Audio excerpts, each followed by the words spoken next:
सचिन आदी कुमार. मी धायरीमध्ये राहिला आहे. मी एक गव्हर्नमेंट सर्वंट आहे. मी के ट्रेनिंग सेंटर जॉईन करण्याचं कारण स्टेजवर कसं बोलायचं मला एक डेअरिंग नव्हती. पण इथं आल्यापासून सरांनी मला सांगितलं की बॉडी पोस्चर तुमच्या कशी ठेवायची, स्टेजवर गेल्यानंतर BSP कसं करून समोर डोळ्यात डोळे घालून कसं बोलायचं. पहिल्या दिवशी आल्यानंतर माझ्याकडं असं काही टॅलेंट नव्हतं बोलण्याचं वगैरे.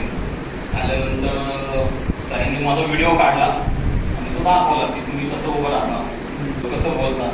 त्याच्यानंतर त्यांनी मला सांगितलं की आपण स्टेजवर जाण्याआधी कसं गेलं पाहिजे, की भाषण ऐकायला गेलोय कधीतरी असं वाटतं आपण पण स्टेजवर जावं आणि आपल्याला बोलता यावं. आज मी तुमच्याशी बोलतोय मला अभिमान आहे आणि याच्यात सरांचं मागचं खूप मोठी मेहनत आहे.